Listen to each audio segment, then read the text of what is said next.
Hello, I'm Andy Agafangelo, the founder of the Transparency Task Force, which is a certified social enterprise. I set up the Transparency Task Force, or TTF, back in 2015. I set it up because, having spent most of my working career in the financial sector, I was very much of the view that it doesn't always behave properly. I'm putting that very, very politely. Another way to put it would be to say that sometimes the financial industry, or more specifically, particular companies or individuals within it, will exploit opportunities to make money, get money, take money through legal or sometimes not so legal ways. And it's a real worry because the financial industry, of course, is made up of products and services that are intangible. It's really difficult to identify whether a financial services product is or isn't good for you, um, sometimes until many, many years after the event. So it's rather different, isn't it, folks, to buying a lawnmower or a washing machine. If it breaks down, it's pretty obvious it's not working very well, and it's obvious that there are all kinds of well-established consumer rights and protections in place to protect you. But financial services isn't really like that. I would argue it's far more complicated, which means that the issue of people not being served properly through the financial sector is a big and complex problem. And without wanting to get too depressing too quickly, we know uh, we know that in an extreme situation, the very worst case outcome is somebody might have financial well-being completely and utterly shattered as a direct consequence of some kind of failure of the system, perhaps some kind of catastrophic regulatory failure. And their reaction to that situation could be pretty severe or intense. I don't really know how you would describe it. What I do know is that very sadly, something like that happened to one of our volunteers, one of our lovely volunteers. I'm going to share my screen in just a moment to make the point as powerfully as I can, because what you're looking at, folks, right now is what's called an early day motion. An early day motion is when Parliament, or rather more specifically, particular members of Parliament, choose to make some agreed statement formally. It's a formal statement, an early day motion. And I'm just going to read this out to you, okay? I'll read it out quite quickly, and I'll also put a link to it in the chat. And the reason I'm doing this, folks, is because I hope it will really draw everyone's attention to the importance and the seriousness and, frankly, the severity of the topic of consumer protection. When consumers aren't properly protected, there can be consequences, from the trivial to the grotesquely serious. Allow me to read this out. The grammar, by the way, on an early day motion is always quite tricky because it's one long sentence with lots of semicolons, so it doesn't read particularly well, but ignore that. What matters is the general sentiment. The motion text is that this House, the House of Commons, records its great sadness at the sudden death of Ian Holland Davis from Dunshaugh in Fife at the age of 61 years, notes that Ian lost his entire life savings in the London capital and finance scandal, and that he became increasingly frustrated at the difficulties he then encountered in attempting to ensure that those responsible for the fraud were fully brought to justice, and that government departments and regulatory agencies should be quicker and more open in acknowledging their own failings, places on record a deep concern that these experiences appear to have been significant factors in Ian's tragic decision to end his own life, commends the dedicated work he carried as a volunteer to try to make sure other investors were better protected than he was, further commends his courage in speaking publicly about how he became a victim of fraud, calls upon the government to ensure that all agencies involved in the fight against fraud are properly resourced and held to account for their performance in protecting innocent people from fraud, and sends its heartfelt condolences to Ian's family and friends as they come to terms with a loss. We knew Ian pretty well. He spoke out about what happened to him at one of our events. He was also a participant in the call for evidence that the all-party parliamentary group on investment fraud and fairer financial services that we provide the Secretariat for, its work on the performance of the Financial Conduct Authority, which, by the way, is resulting in a 350 plus page report that's going to be presented in Parliament in November. Details to be decided. I would love for John and Lou to be at that meeting and to speak at it about the work that they do. So please excuse the seriousness with which I have very deliberately set the scene for this conversation. I think of people like Lou and John and others who are battling on behalf of consumer protection in general, and particularly when it comes to things like fraud and financial crime, which is so damaging. I think of people like Lou and John as heroes for the cause, and we, Transparency Task Force, want to do everything we possibly can to work with and support and align and integrate with and showcase the superb work that they are doing. If ever, Lou and John, there's anything Transparency Task Force or the APPG can do to raise awareness of your very, very good work, I'd love to hear about it. And there would not even need to be a conversation. We'll jump straight at it. Before we invite Lou to tell us a little bit about herself, if you don't mind, Lou, first of all, because you really are a remarkable person. I find you just so inspiring. I really do find your attitude so inspiring. I've said to people publicly, if everybody in a job like Lou's was like Lou, Transparency Task Force probably wouldn't even have to exist. You know, it really probably wouldn't even have to exist. I'm convinced of that. Ladies and gentlemen, can we please show our appreciation to Lou Baxter and John Harriman for being here tonight and sharing with us the work that they're going to tell you all about. Thank you very much indeed, everybody. This is a particularly important event because it's a chance for us to really understand how we can play a part in the great work that others are doing. Lou, over to you. Thank you very much indeed. Thank you. What an introduction. I've got to match up to that now. It's a bit of a worry. So as Andy kindly said, Andy and I have known each other for a little while now. I'm Lou Baxter. In my day job, I'm head of the National Trading Standards Scams team.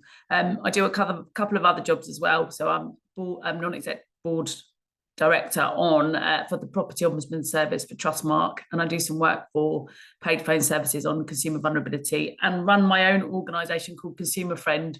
It's about trying to make some of the stuff around fraud and scams and consumer protection a bit easier for people to understand.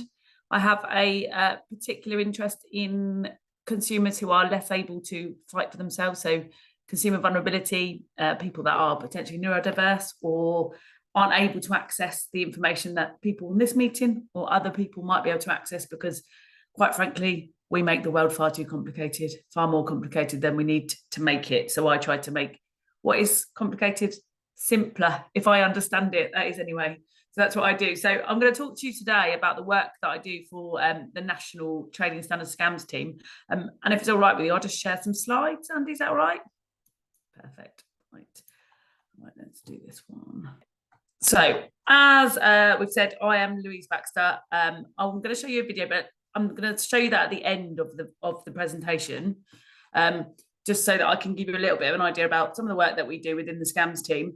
The National Trading Standards Scams team started in 2010 when this chap here,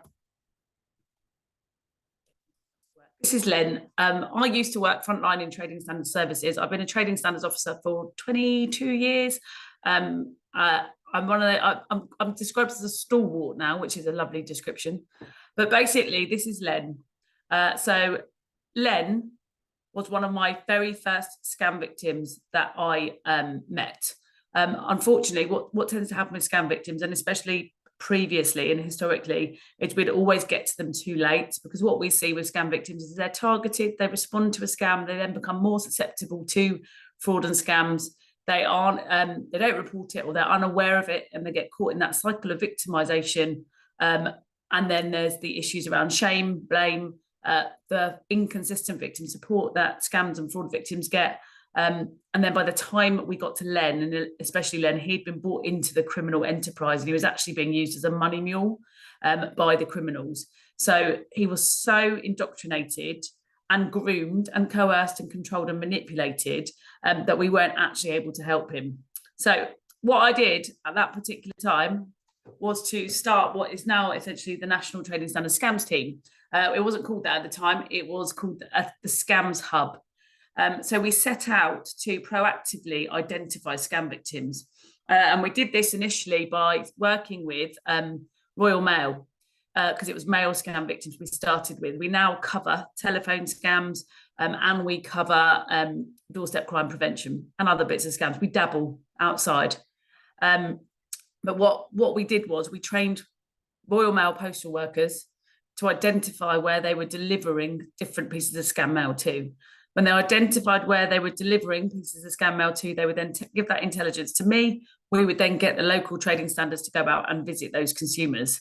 Our model within the National Scams team wouldn't work effectively without the local trading standards officers going out and visiting and doing those victim interventions. So our whole model now within the Scams team is about proactive identification. So within my team, I have a hub which is around the proactive identification of victims, but that is fed and sourced by my disruptions and investigations team. We're not a massive team. There's about 25 of us, and we've got some additional funding coming in. And my investigations team focus purely on disruption, because the mail scams and the telephone scams that we are dealing with are mainly coming from abroad. So we work with our foreign counterparts to tackle those scams at source so they never, ever actually access or get to those consumers.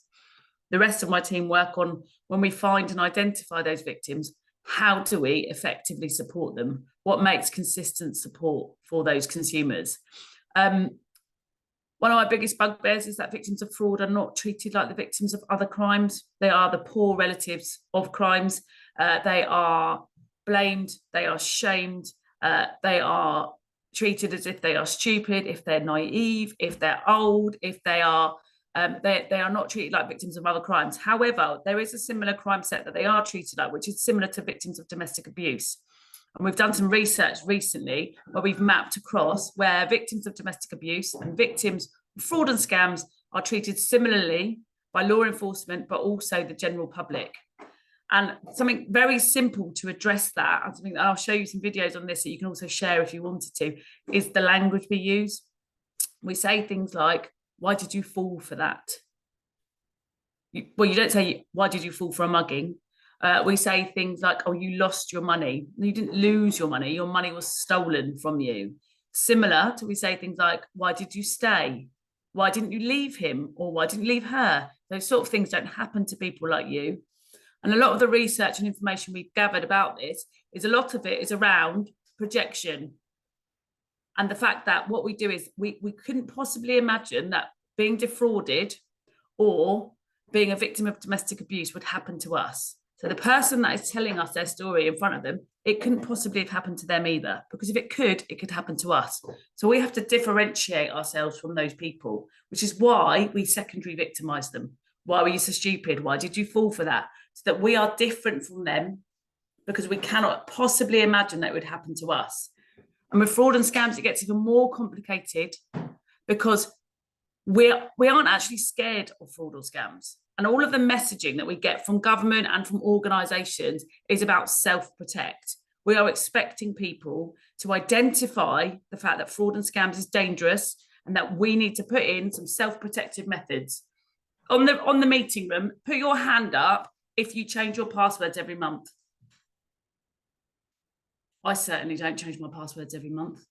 We don't do those things to self-protect because we're not fearful of fraud or scams.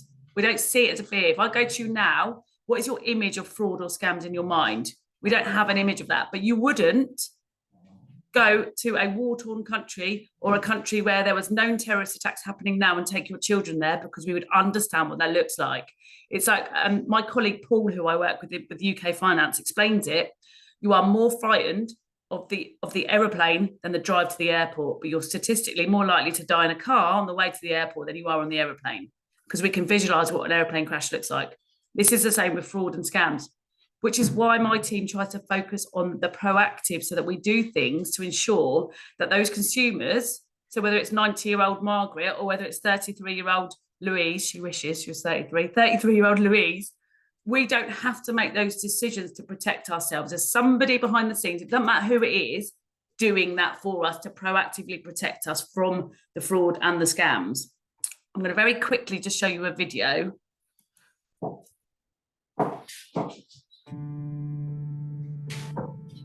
What is coercive control?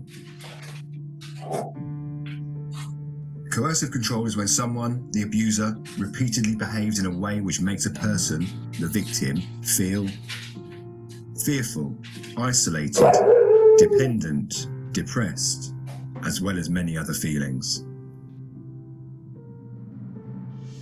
Coercive control creates a sense of fear, isolation, worthlessness, and dependency on the abuser. Coercive control is abuse.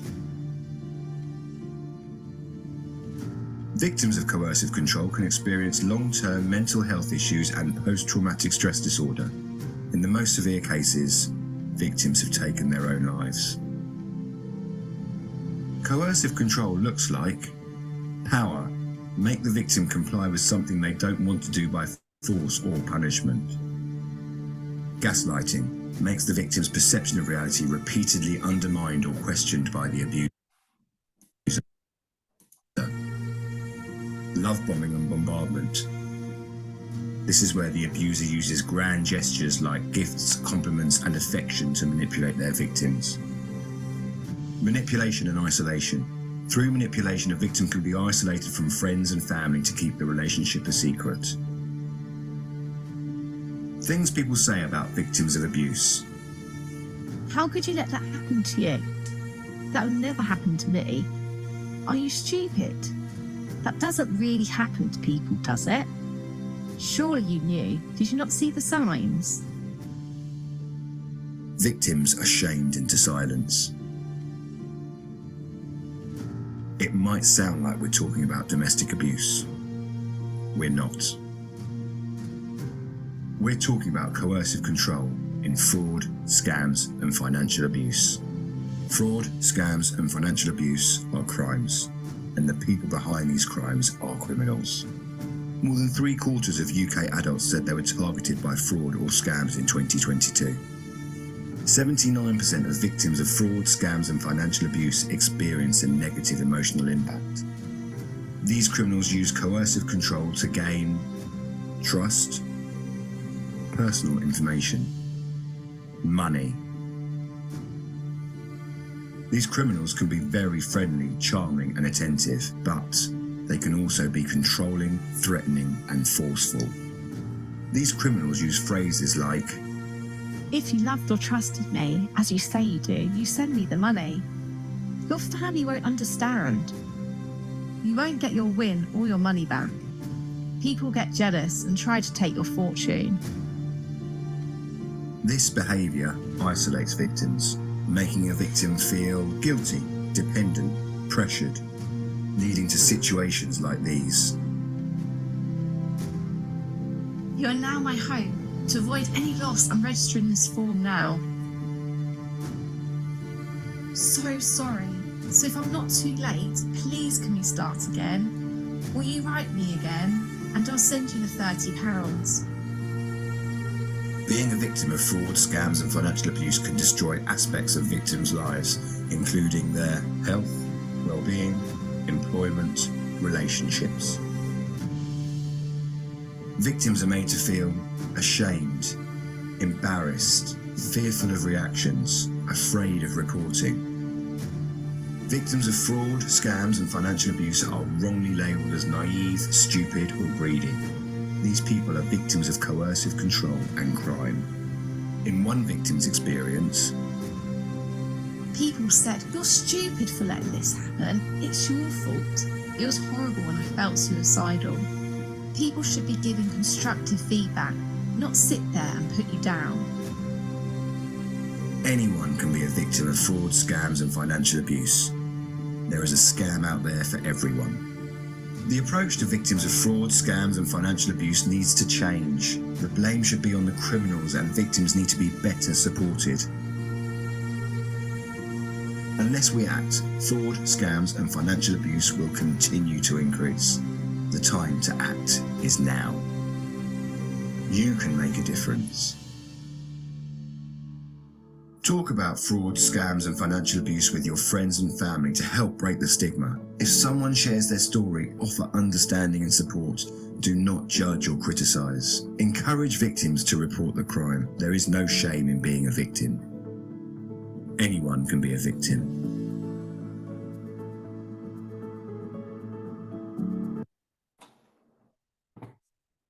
That video is available and I can share that. I'll share the link via Andy afterwards if people want to share it or share it on their social media stuff. Again, it's just, if we can, with fraud and scam, sometimes it can feel such a massive task because we're talking about £10 billion of loss every year just to the UK. And that doesn't include obviously the wellbeing effects and the wellbeing costs on top of that as well. If we can all do a little bit, and the first thing is around show that big piece of kindness if we can in relation to somebody speaking to you about it, which I know that people on this group will do anyway, but by cascading that message out, what we find one of the greatest ways to educate people is that peer-to-peer support. So people talking to each other about their own personalized experiences rather than somebody like me coming along to a meeting and talking about it from a law enforcement perspective. Actually share the story that you've got from your own personal perspective. Like my mum was actually a scam victim at the beginning of this year, and we've shared that story quite a lot because she was even more embarrassed because she's like, this is what you do for a job and you talk about it all the time. And I was like, but she had COVID. Now it brings me to just one of my other points, which is around this susceptibility to fraud and scams and the way that we class and consider people to be vulnerable, or vulnerable, should we say.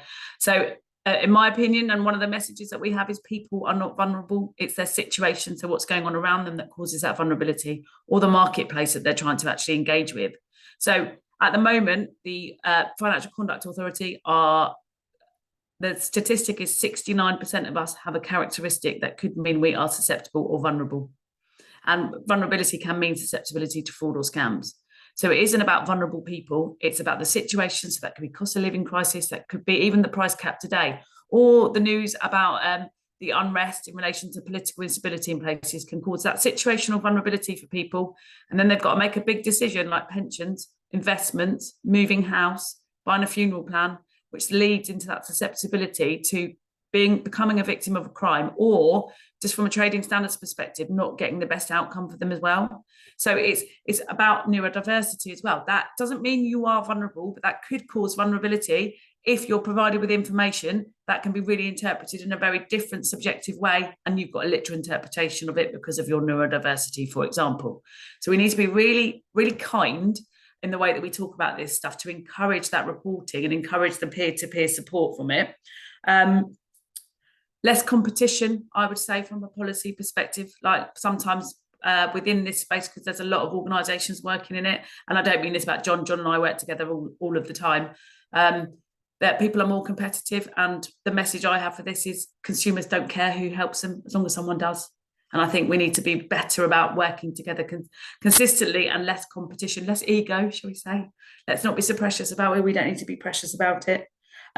The no blame, no shame stuff is really, really important. And we need to be the victim support across the piece. And I think some people are putting in the chats about the piece needs to be consistent.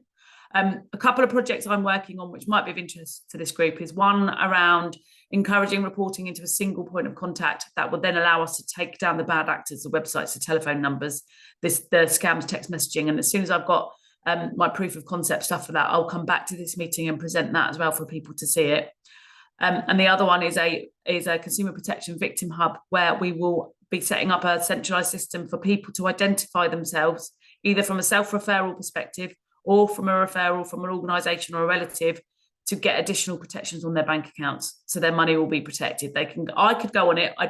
There doesn't need to be criteria. I can go, I think I might be susceptible to fraud or scams. I need my bank account protected. I can refer myself in, and my bank should then protect my money and put those extra protections on. It's coinciding nicely with all the work going on around the payment systems regulator and the authorised push payments mandatory reimbursement scheme that I was reassured today is coming in on the 7th of October. What it looks like in practice We don't know yet. However, again, my team will be running training on that for practitioners and for consumers to understand how they can get their money back, and looking at campaigning around that to ensure, because there's no point us having a system in place where consumers are entitled to have a reimbursement on authorised push payments if nobody knows about it and knows how to complain about it if it doesn't quite go to plan. So we'll be doing some more work around that. And I think those were the things I just wanted to update people on today. I'm happy to come back anytime when we've got new projects underway as well. Lou, thank you so much. In a moment, Lou, we'll invite others to share comments and questions in relation to what you've said so far. And we're mindful that you need to go in about. That's fine. It's fine. It's fine. I'm wondering if your capacity and John's capacity could cope with a catch-up meeting like this, say once every 6 months or so, because it's a pretty fast-moving space, this, and we'd really welcome it. What you guys do is so relevant to the community that we have. We've got about 4,000 people in the UK and about 1,000 people from overseas. For example, Johnny Ruck's here. Johnny runs an organization headquartered out of Florida about getting the financial system to work more efficiently. So we've got an international perception on some of these issues, and it's sometimes really interesting to see the variance about how different countries operate this kind of space. Lou, thank you very much indeed. I have a question for you. Do you think there's scope to get the different bits of the system to work together more effectively in a more integrated way, through sharing data better, through harmonizing policy, so we don't have this kind of, it sometimes feels to me, you know, when you have a gearbox that kind of crunches when you're trying to change gear and it's not synchronized properly and it goes crunch, crunch, crunch. It sometimes feels to me like the system works a little bit like that, where things just aren't really properly synchronized yet or properly integrated yet. Do you think there's scope for improvement in that sort of space, Lou? If I had a magic wand, I would literally wipe it all out and start again. And I would, and put one organisation into place. However, yes, I do think that. I'm very optimistic about that. I think that if we can get some of the things underway that we're doing, which are about truly working across public and private sector. I chair something called the 3 PIs group, which is a national government group, which is about pursue, prevent, protect. And it's innovation. And it's about bringing in public sector and private organisations to bring that innovative piece in as well. So how can we be more effective in this space for less? And that's shared. There's about 50 people on that meeting. I had one today where we're sharing across best practice around how we can work more effectively together.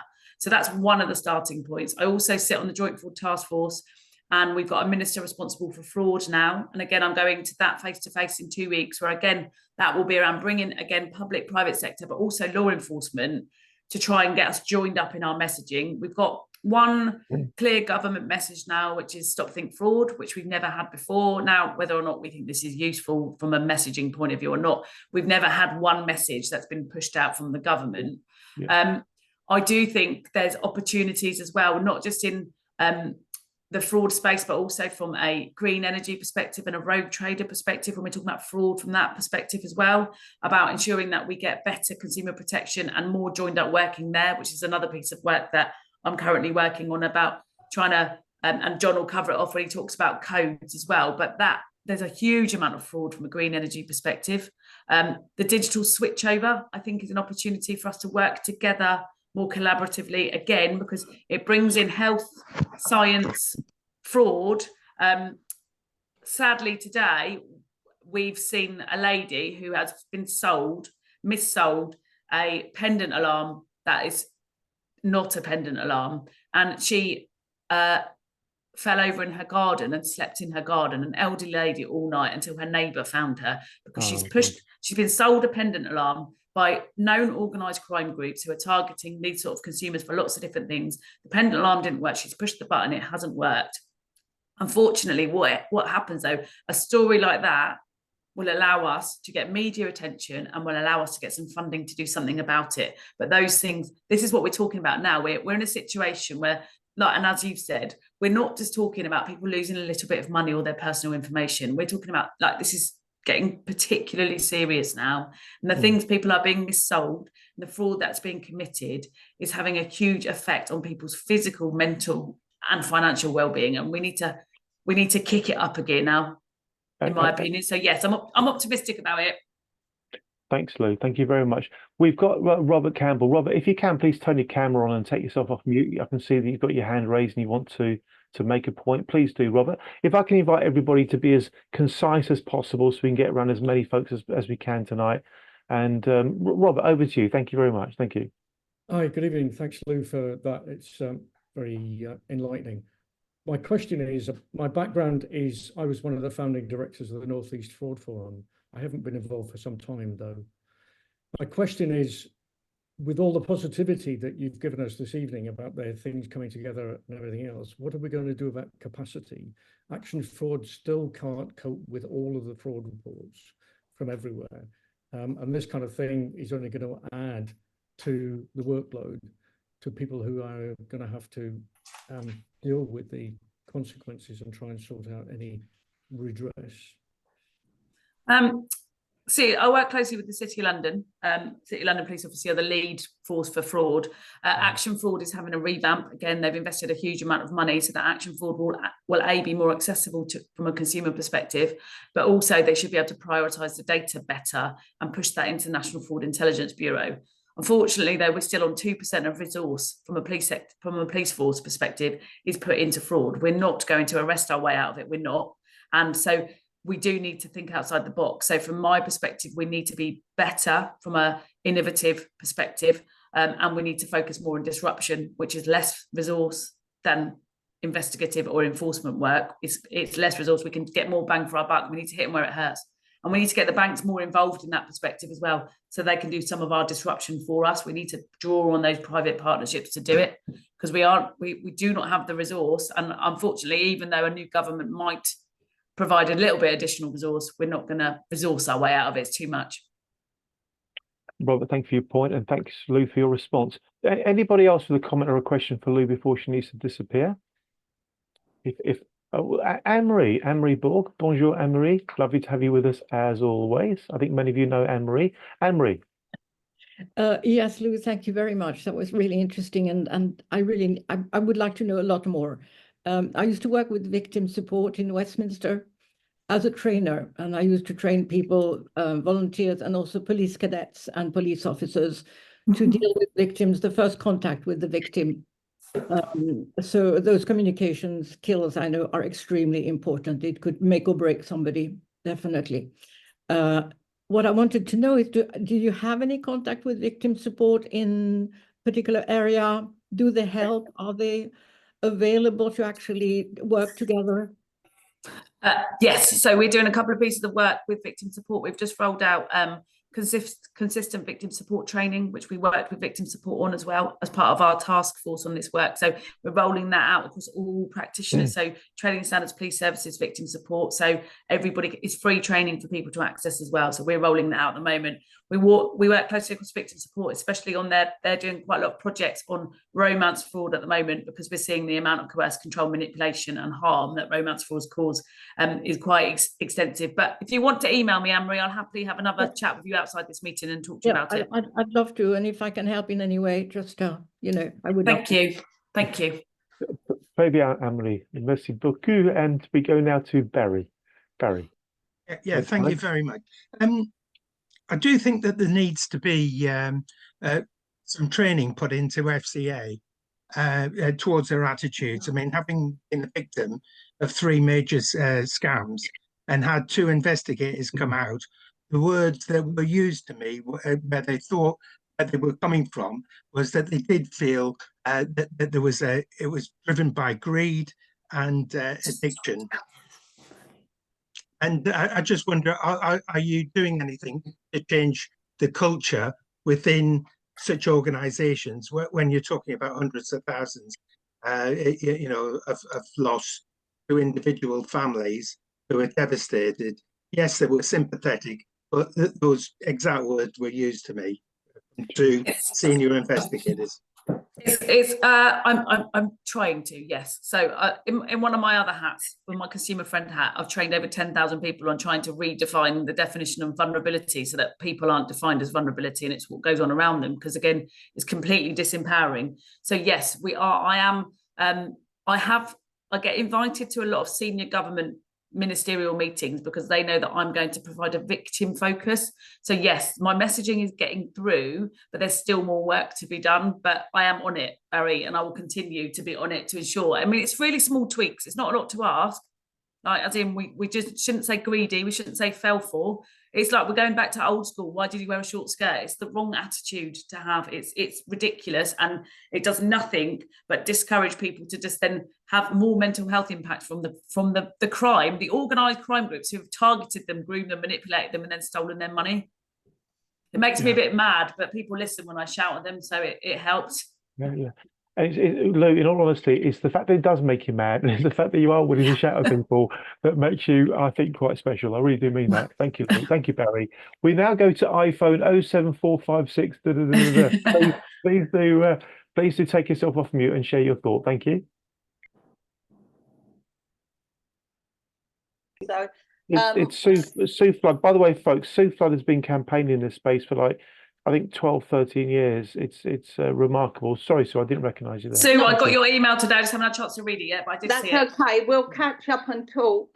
You've just literally described the victims' lives in the pension scam for the past 15 years.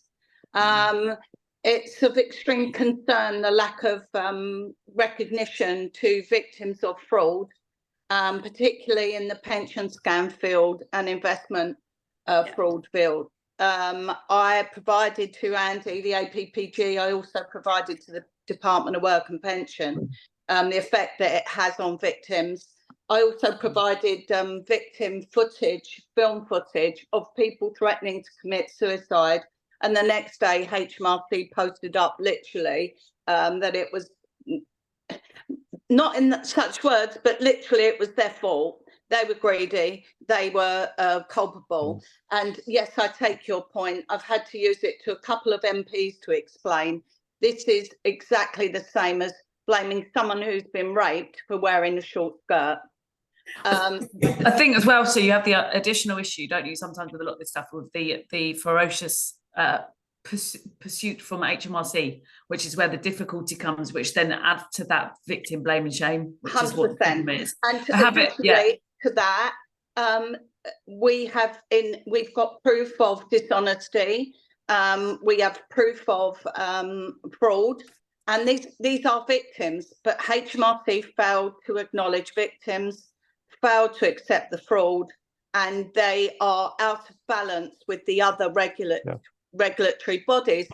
So it's a very good suggestion of Andy's to suggest sharing data, because I think a little bit more sharing data with HMRC perhaps may bring them up to speed with the fact that they are gaslighting these victims and creating more suicidal atmosphere with them. So I highly commend you with everything you've said today. I just think you've got a real uphill battle to get the regulatory bodies to work together and to understand and recognise victims of fraud. It's similar. I sit on another victim group, which is victims of road traders. And again, it's similar because a lot of the time people misinterpret that as a civil issue, or it's civil, it's not a criminal issue. And these people aren't able to live in their own homes. They've lost like £250,000 to a builder who's destroyed their houses. And then they're told that's a civil issue, you need to take them to court. No, they're a criminal, they've defrauded you. That's what's happened. So it's we're getting there, Sue. I know we've spoken before, and it is going to be. Let's be real. I'll be doing this till I retire. I will be continuing. But we are making changes, and we have come a long way from where we were. We've just got to continue with it, and that consistent messaging around this stuff. And we are getting more traction than we ever have done before. But I think the biggest uphill battle is the regulatory bodies. If the regulators did their job properly, nobody would be in this position. I appreciate your educating. No, I agree with that. But we mustn't lose sight of the regulatory bodies who are there to do their job, that fail massively, and create and enable these massive billion-dollar losses to society. But there is a drive from a government perspective, and I am seeing a slight shift in policy from an FCA, Financial Ombudsman Service, the FCA Consumer Panel. There's a real driver to do a lot more in this space and look at the consumer regulations surrounding it. I've had a couple of meetings recently, so But It's if I can moving. help you with anything, Louise, you've got my number. I've put it in the email body today. And thank you for your time. Thank you.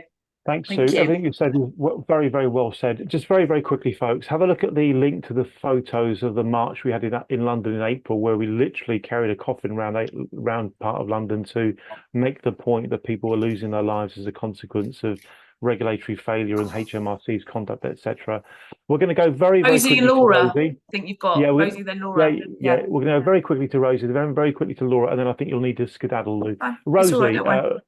thank you very much, Lou. Thank you. Rosie, over to you. Thank you. Thanks, Andy. And I'm connected with Laura. We're both in the legal negligence and mismanagement campaign group now, which has recently been set up. All of the things that Lou is talking about, from door knocking to recruiting victims via the Royal Mail, all of this has happened and is continuing to happen with the victims of the cavity wall insulation scam. But one of our blockers is the fact that this is done in conjunction with solicitors, SRA regulated solicitors. And so the minute a solicitor is involved in what I would consider to be a scam, we have great difficulty in getting round their regulator or persuading their regulator that actually this is a scam. They've been, pulling people in via door knockers, foot in the door techniques, telephone sales techniques. Then the business goes to the solicitor, who then sells a product, often a high interest loan.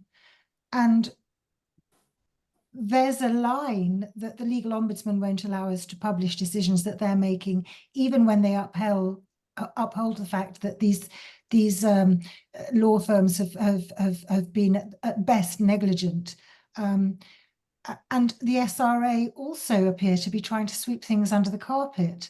So I was wondering, we know at least 7,000 people who've been impacted by these cavity wall insulation green scams. So it's green up your house by getting a cavity wall insulation loan or a cavity wall insulation product. It's misinstalled. And then the next scam is the door knockers coming around saying your cavity wall insulation is misinstalled. Now we'll take it out for you. Yeah. Yeah, it's massive. Laura, I'll hand over to Laura, but it might be, what I'm asking really is maybe you would be able to speak with some of the victims groups, or maybe we can come up with some ideas for getting all of the victims into one group. Yeah. Rosie, absolutely. That might be something that I might be able to help you with. So let's have a conversation. I'm not around tomorrow, but I am around Thursday, Friday in between meetings. So maybe we can have a little chat about what we might be able to help you with that. Fantastic. Thanks so much, Lou. No worries. Thank you, Rosie. If you pop me an email, I'll happily connect you if you're not already connected to Lou. Thank you, Lou. That's such a helpful response. Really does Laura need to come in quickly to follow you, Rosie? Laura, please do if you can or want to.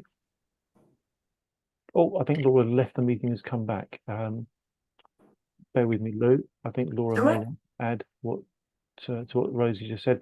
Rosie knows I know the situation with the laws pretty well, because Rosie and others have explained it to me. It really is quite. I guess I'm going to make a general point here.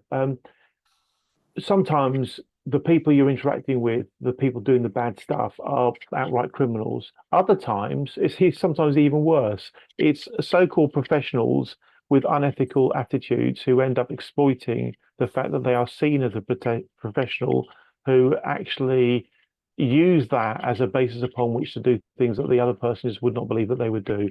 I'm making a very general point there. There's different. I always think about degrees. So you've got fraud up here, like the total. Someone's phoning you, asking you to move money to an account, and then you've got down here, which is potentially things that people say or don't say that mislead you into making a decision you wouldn't have made.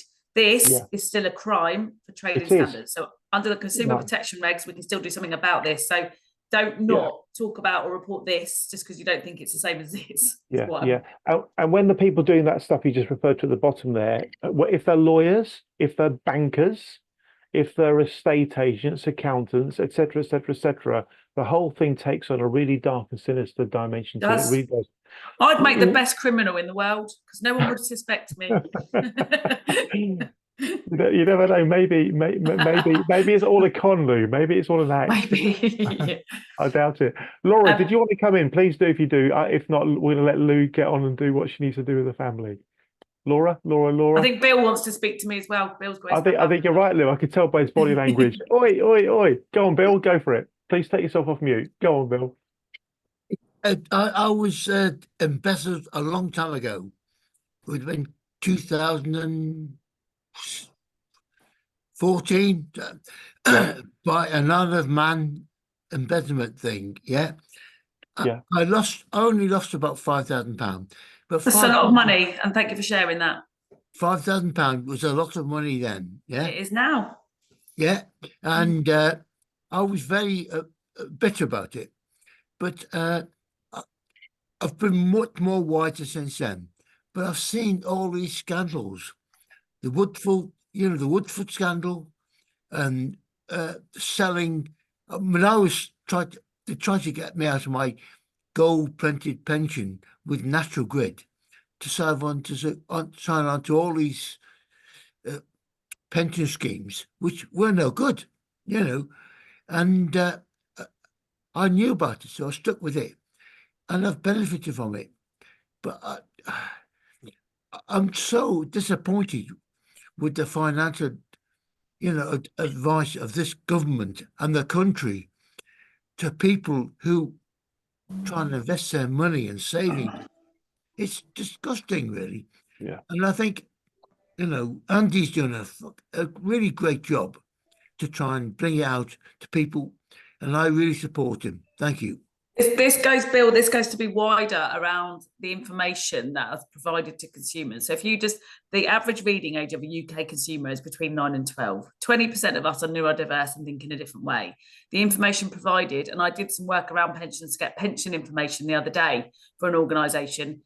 You cannot get clear information on how even to understand what a pension is. And most people have 5 or 6 different pension pots now because of moving employment all of the time. So the information that is provided to consumers is not fit for purpose. So we need to do that. I'm trying to deal with that in another hat. But at the moment, I mean, obviously this is fraud and scam. So the fraud and scams information we provide as well needs to be consistent, needs to be simplified, and needs to be actionable from a consumer perspective.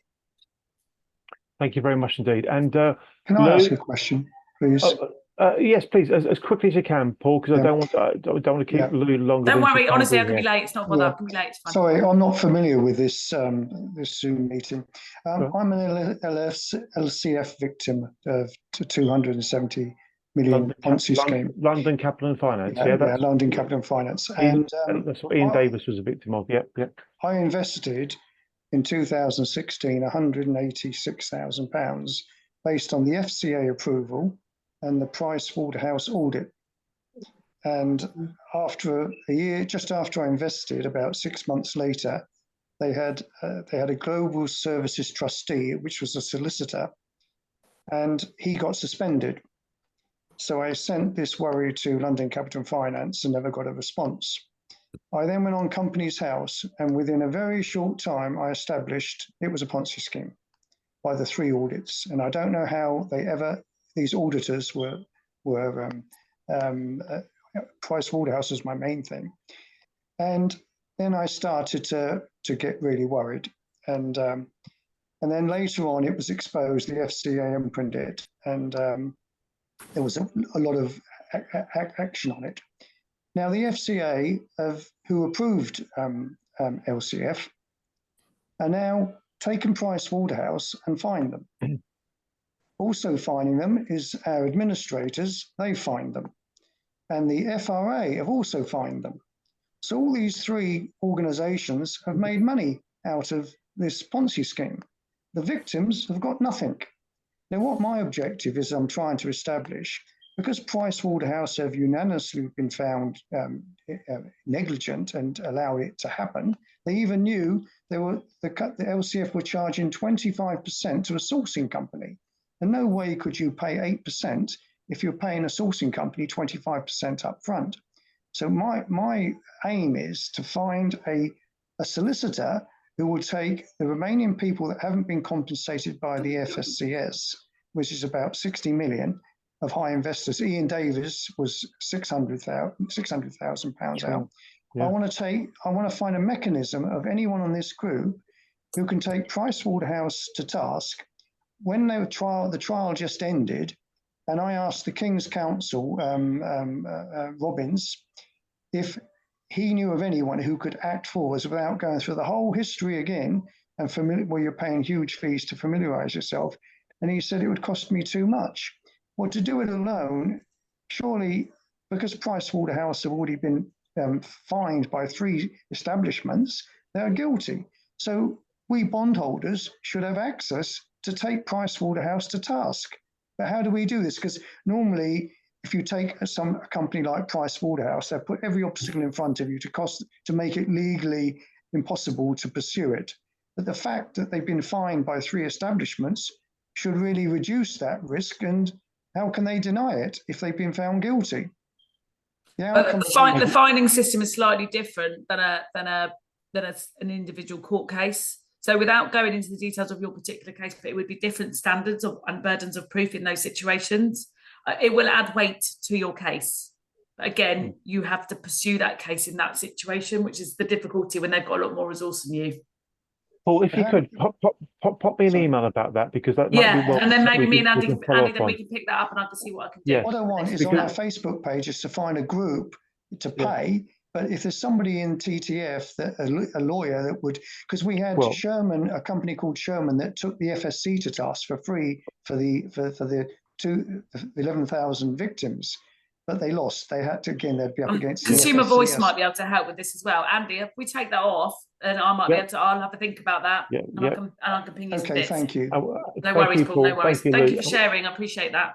And we spoke to Consumer Voice last week. Last week. Lovely people, easy to work with. Thank you, Lou. Thank you, Paul.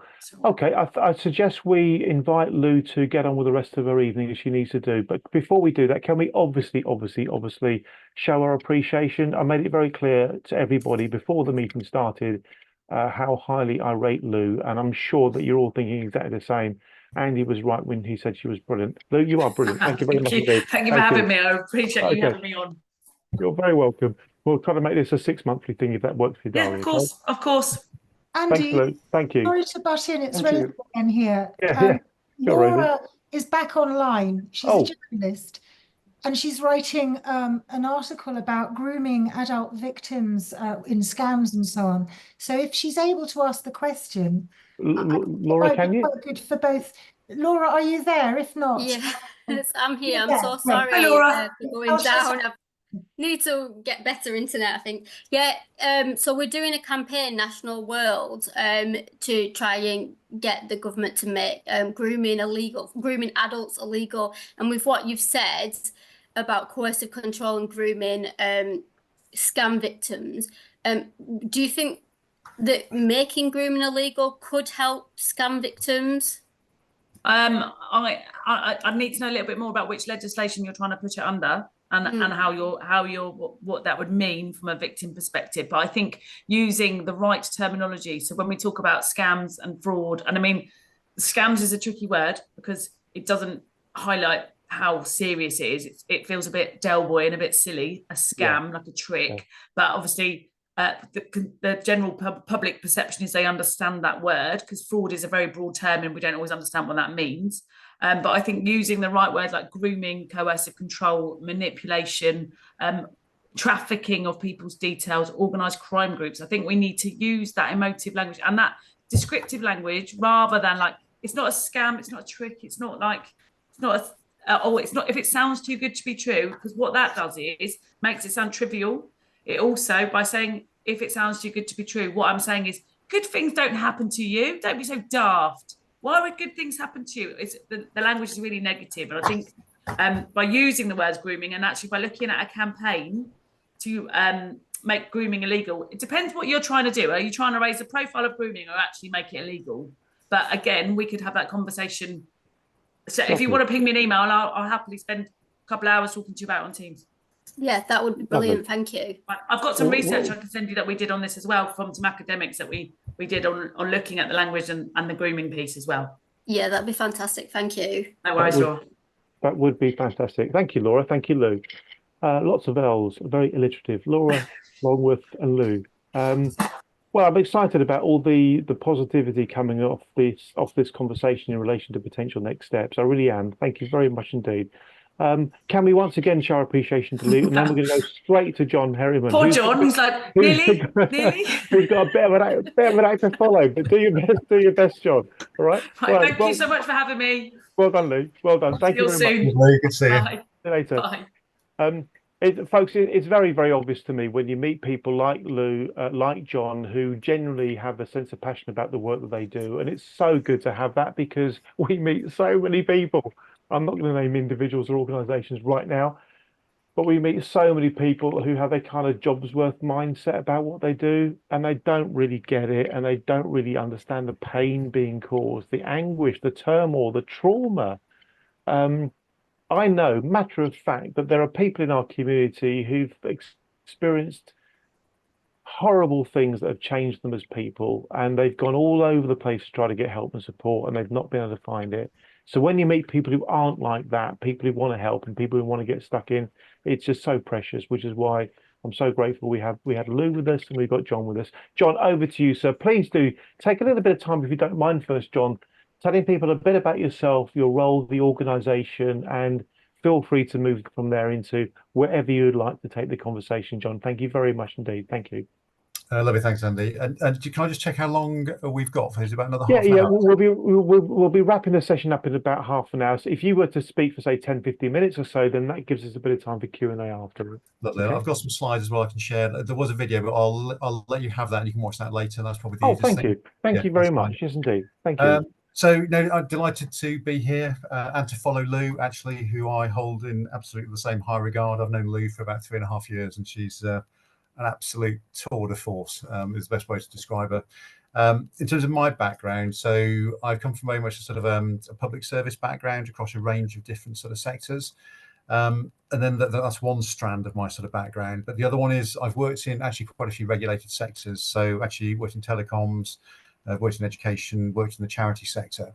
And then I sort of come the other side because I committed to the not-for-profit sector a number of years ago. It's something I'm absolutely passionate about, and I've run a couple of charities working with some very vulnerable people sort of in society and supporting people. And so absolutely committed to that because it's the social purpose that drives me.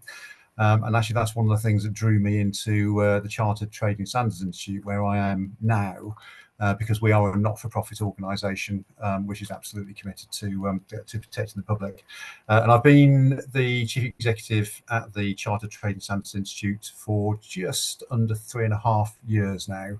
And actually that's been a period of time where it's just seen some absolute political turmoil, changes in sort of behaviours of consumers and businesses, the back end of the pandemic. So there's been some significant changes over that, and obviously very recently we've had the recent sort of general election as well. And so the Chartered Trading Standards Institute is a professional body, the only professional body for trading standards professionals who are absolutely passionate about protecting the public and also supporting businesses, because it's also about making sure we help businesses to do the right thing, as well as then catching the bad actors. And Andy, you described right at the start, actually, we've seen some of the evidence from the conversation with Lou. The harm is absolutely real. And I've met sort of many victims of all the different areas that we're involved in as trading standards. And the sad thing is that where there's money, there will always be people who are trying to take advantage of others. And I think we absolutely see that all of the time. So I'm delighted to be able to have this opportunity, and I'm very happy to come back every 6 months or so and just update, because it is a fast moving environment, as I'll sort of talk through as we sort of go through. So I'll just share a couple of slides. Is going to be the next thing. Thank you. And also, John, what we can do at the very end, we can play your video, and those who need to leave before it starts, of course they can, but otherwise we can just crack on and watch it. So we'll play your video at the very, very end, okay? Right, I'm trying to do the entire screen, share, and I do that. Can you? We can see them, yeah. You can see the presentation? We can. So if you click, that's it, perfect. Perfect. Thank you. So I'll move through sort of reasonably sort of swiftly, because I'd like to be able to get to sort of the questions, which I think is going to be most valuable. And so, as it says there, the vision, very obvious. We want the UK to prosper. It's about economic value, and it's about fair and safe trade, which is where it links back to the consumer.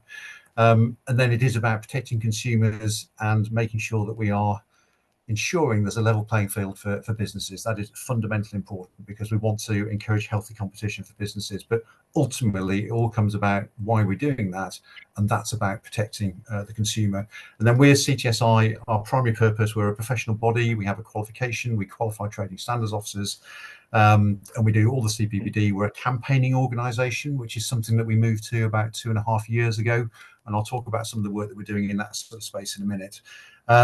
And what we're doing is supporting place-based regulation. So it's about the marketplace, basically the high street, if you sort of imagine that sort of way. But that's also now moved to the online marketplaces as well. And ultimately underpinning all of that is about making sure that consumers can be confident in everything that they're doing when they're sort of engaging with businesses, and making sure that consumers are aware of some of the risks and the harm, as we're talking about on this call. And then just in terms of the areas that trading standards is involved, and obviously Lou's sort of explained sort of the area of scams, but essentially we work across about 300 bits of legislation. So you just get an idea of the breadth of what we do. And then we've got 9 areas that we work in. So things like age-restricted sales, so think vapes, tobacco, animal health, making sure that animals are sort of protected. We've got consumer credit. It's about environment in terms of energy labelling. It's about food standards. About fair trading, things like doorstep crime, which sort of Lou's alluded to, but making sure that looking at estate agents, lettings, consumer rights, hallmarking, pricing, travel, all those sorts of areas, as well as then intellectual property, as well as then product safety, and then also weights and measures, which is legal metrology, which is basically, do you get what you buy when you go to the fuel pump, or when you buy a pint of beer or a glass of wine? So trading standards is involved in pretty much every aspect of everybody's lives, from the moment you wake up to the moment you go to bed, and overnight as well. And so there's a load of stuff that we're involved in. And all of that is about protecting the consumer and making sure businesses are doing the right thing. Now I'm going to move on, and I'm hopefully going to move beyond this slide fairly quickly, because there was the video. So there we go, that's good. So that's the video, and I'll share that link with you sort of later, Andy. So I'm just going to talk very briefly about all of these things. This is what we do as CTSI. And on the membership side, we're a professional membership body. We have people who work in local government, the civil service, they work in consumer organisations, as well as working in businesses as well. It's how do we encourage that conversation and the sharing of information to make sure that we put consumers at the heart of every conversation. I was literally talking to the Department of Business and Trade today about making sure that we get the new minister, Justin Madders, to make sure there is a recognition of the basically the risk to consumers in the current environment, and I'll come on to that in a moment. So this is when I talk about sort of campaigning. This is the sort of stuff we do. So we are one of the big challenges we've got in trading standards, which has sort of been alluded to. Others have it as well. Is over the last sort of decade or so, there's been about a 50% cut in trading standards workforce in local government. That has had a massive impact on the ability to do market surveillance and enforcement activity at the local level. Now, what I'll also do, Andy, is I'll share our manifesto that we created earlier in the year. And that manifesto puts an ask into government that there needs to be about another £100 million invested into trading standards and locally to make sure that market surveillance and enforcement activity and the prosecutions can happen, to make sure that basically the local marketplace is a lot safer.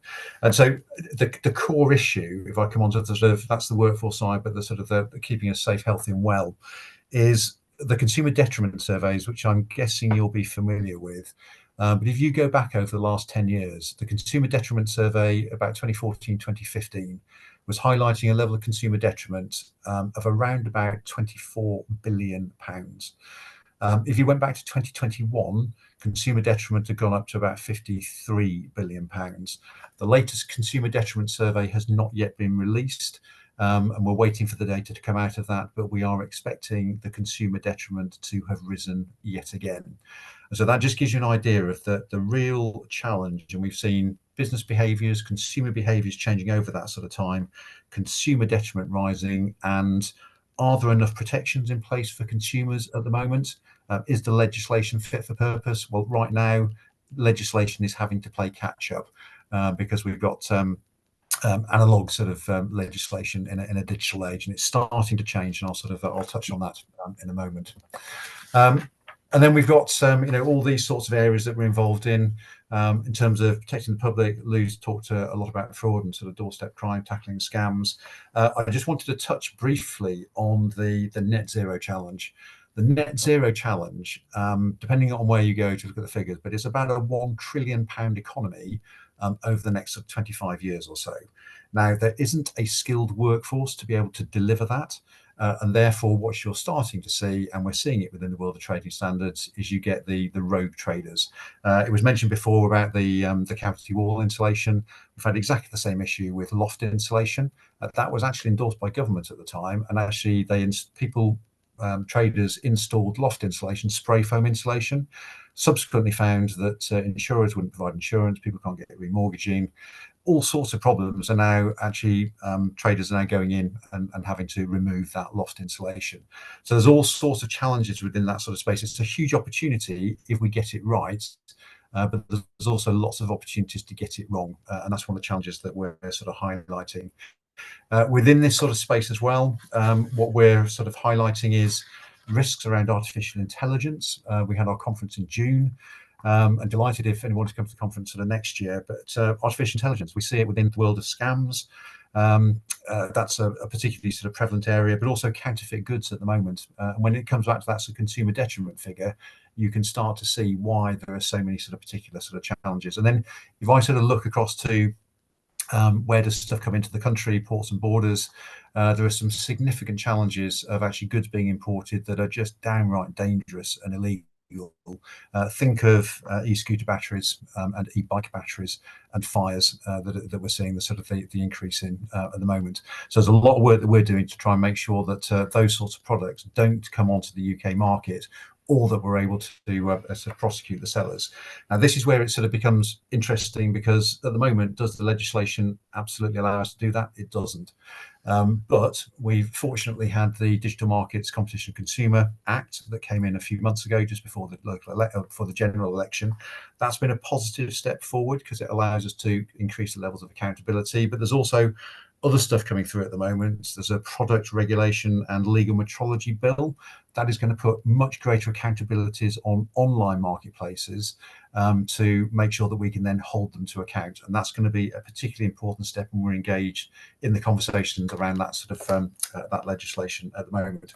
And then there's other stuff going on around sort of renters reform bill, as well as the vapes and tobacco bill. And so the great thing is that we are, as CTSI, part of our role is to be involved in the creation and shaping of legislation and informing government and working with Department of Business and Trade and other government departments to make sure that the legislation is fit for purpose when it hits the streets, and it does what it's meant to do, which is making sure that it can that it protects consumers.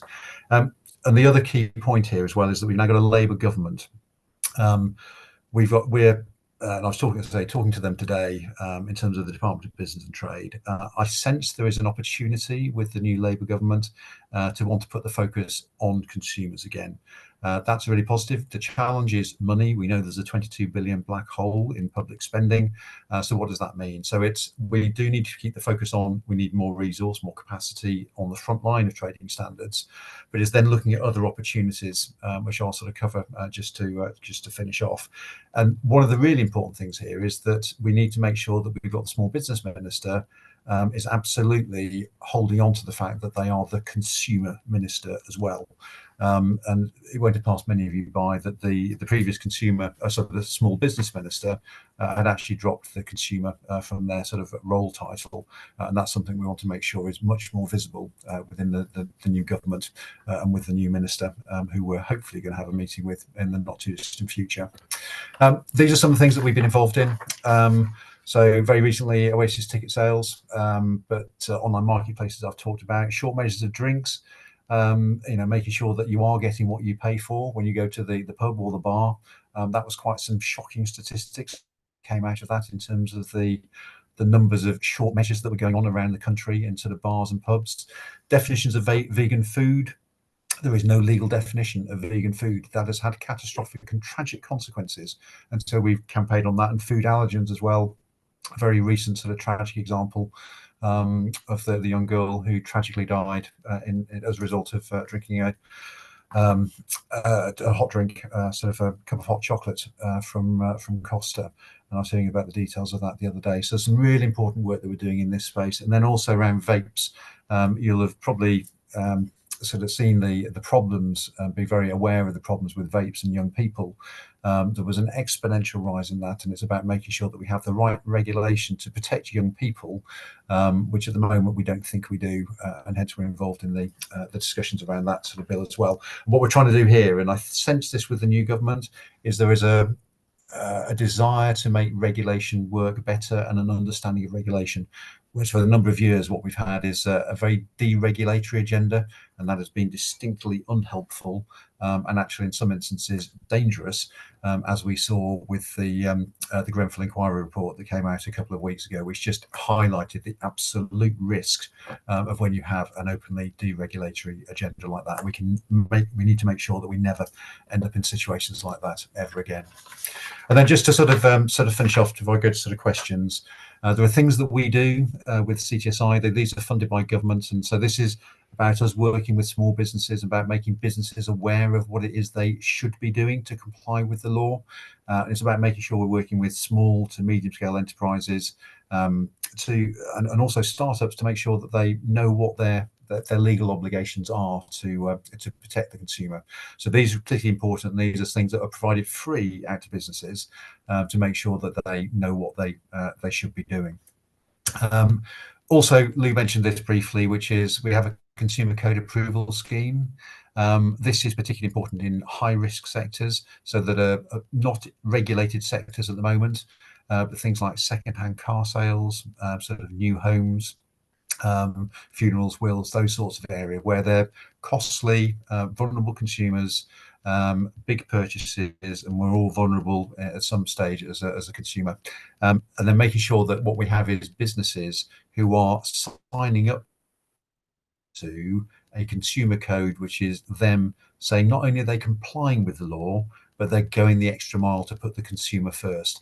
And then that links to this here, which is alternative dispute resolution, because one of the things we want to make sure is that the consumer always has a mechanism for redress. And so alternative dispute resolution is a mechanism that actually is effective, although we're campaigning to make sure that this is actually made more robust, to make sure that the consumers get the right redress.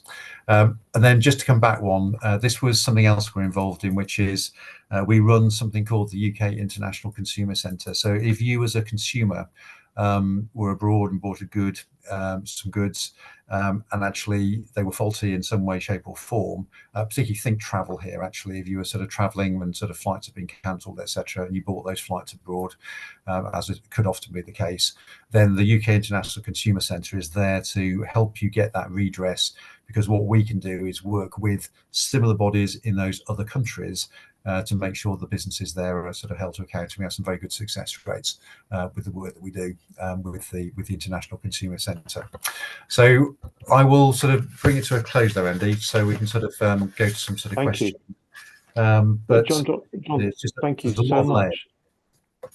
Thank you so much. It's wonderful to see the breadth of your work. Obviously, our primary focus, as you know, is financial services, but seeing that kind of the breadth of that landscape is really interesting. And frankly, you've mentioned things I've never even heard of. That consumer detriment survey that you'll see in the chat, and Neil Taylor picked up on it as well. Really interesting. Really, really interesting. I've never heard of it. Never heard of it.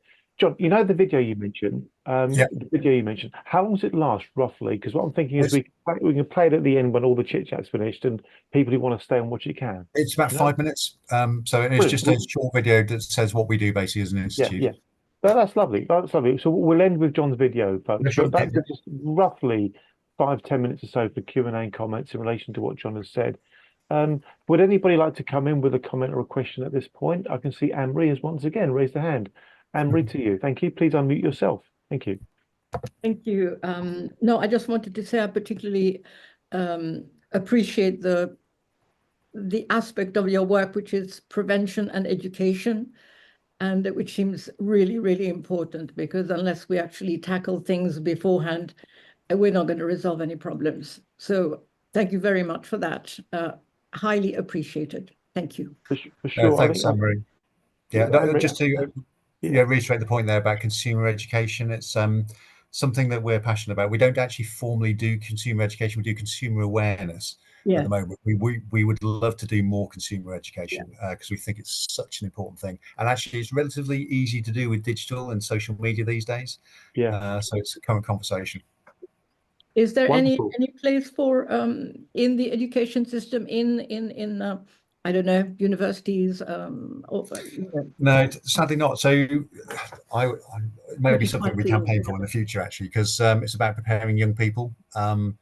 So should it be something that's taught in schools or awareness in schools? I personally think it should be, but it's something that we're just deliberating on at the moment. We do something actually which is called Young Consumer Influencer of the Year, which is a scheme that we ran 2 years ago. We're going to start it again next year, which is about how do we engage with young people to raise awareness of consumer issues and the risks actually that they're exposed to that they might not be aware of. Well, education is my field, so I'd love to be in contact.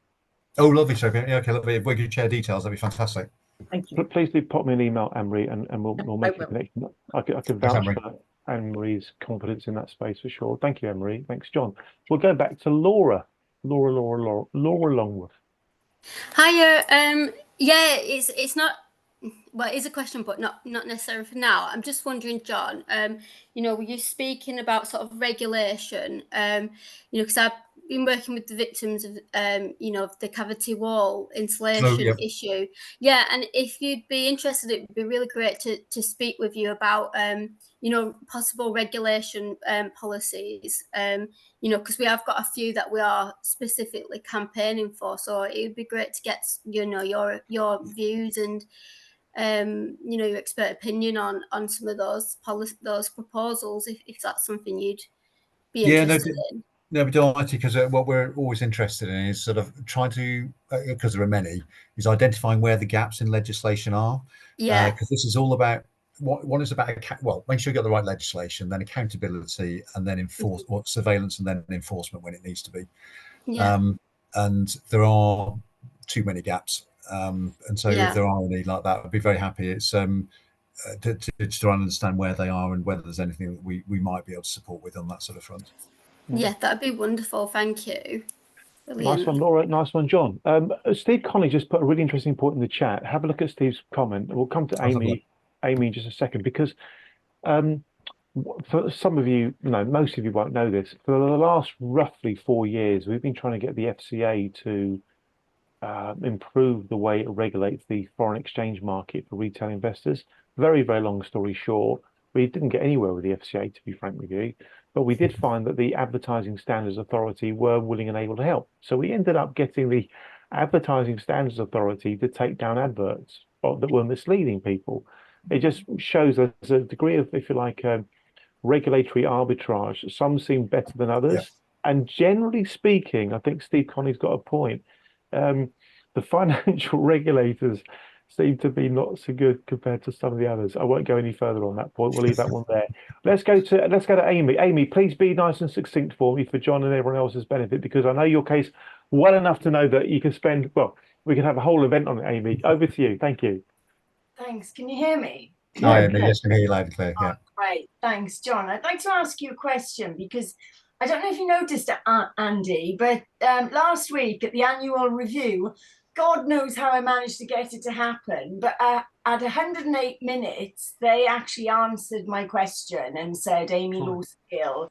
And they went on to say that I had every entitlement to have my matter addressed. What it is, John, I was denied £450,000 by Aviva in St James's Place by breaching data in a death claim settlement for my husband, who had dropped down dead, and it was very, very traumatic, as most deaths would be, but it was more so. And they denied me this money by breaching data and manipulating a death claim settlement that was basically going to come to me in Barclays, but they then managed to get this money away from me, held away from me, so that the advisor could earn £25,000 a year for herself to be covered by his insurance.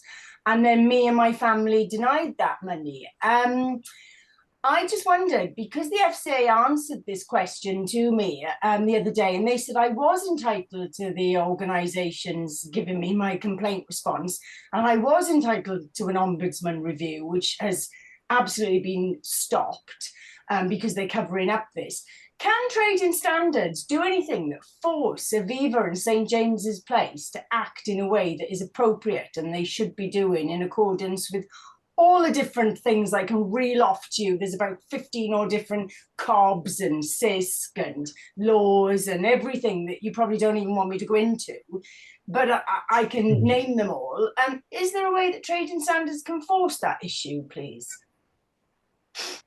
Firstly, thank you for sharing, and really sorry to hear that the circumstances. I mean, it is genuinely horrific. Without understanding the detail, I'm happy to sort of take it offline. But one of the beauties of the world of trading standards is because we deal with about 300 bits of legislation. There are many ways to sort of skin the same cat, shall we say, and there's sort of that sort of flexibility. Now, that's not saying that's possible. It's just an indication that actually, if one route doesn't work in the world of trading standards, there might be another. The caveat I put to that is that trading standards itself is very clearly in the sort of we call it the local marketplace, place-based regulation, and there's a reason there's separate regulators in the financial sector, because actually that's a separately regulated sort of marketplace which we don't step into unless there was something that was involved in the bits of legislation that we were directly responsible for. So it'd be hard to say without knowing sort of more of the detail. But trading standards has got a very clear set of parameters, and we don't tend to stray into the world of the FCA, etc., because they have their own sort of separate regulation. Now, there is a whole question in there around sort of the effectiveness of big regulators. I understand that, and that's a very general question. But I'm very happy to sort of to see if there was. But obviously, it's very difficult for me to say sort of without knowing sort of more of the detail. So. Would you be happy for me to send you some stuff, John? Yeah, I'm happy. Yes, I'm happy. If you pop me an email, AB, like I put in the chat, pop me an email for John's attention. I'll forward it to John, connect you. And John, great, absolutely great that you're even willing to take a look at it, which is superb, isn't it, AB? Yeah. That's nice one. Great. Thank you. Thank you very much.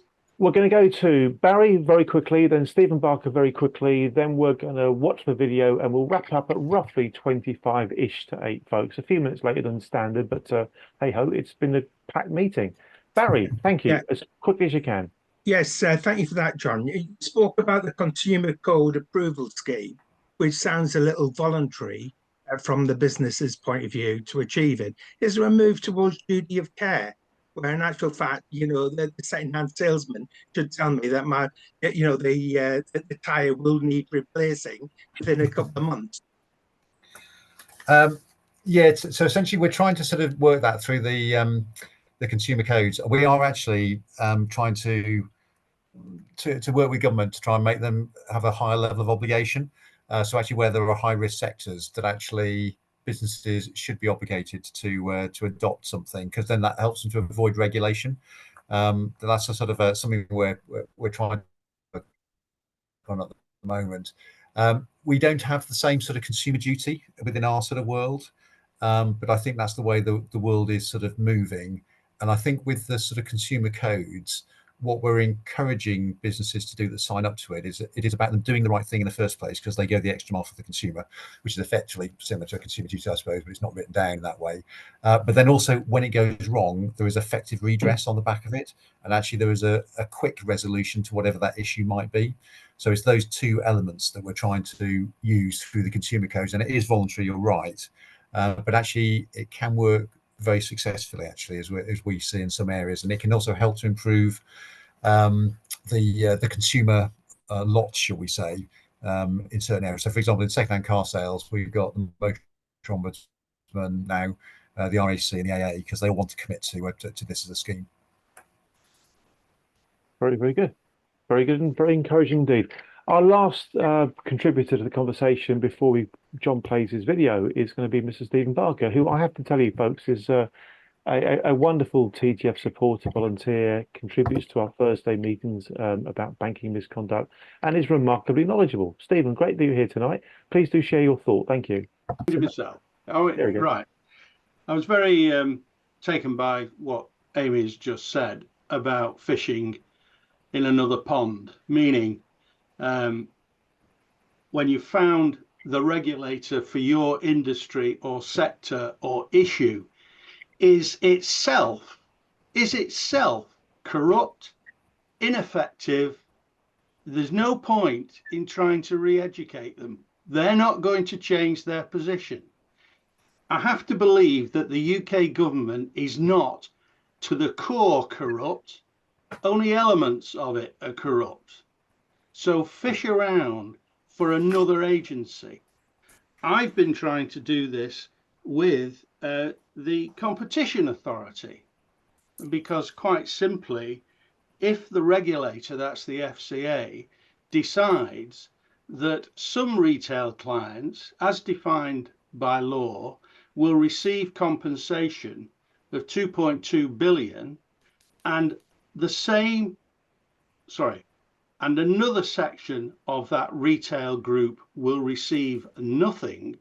Consequently, the same offending banks will have saved at least 2.2 billion, according to the former chief executive of the FCA. Then it seems to me the FCA have deliberately behaved in an anti-competitive way against one section of a defined community. And so my question, which is currently not being answered, of course, by the Competition and Markets Authority, because I don't think they can just work out an answer to be given.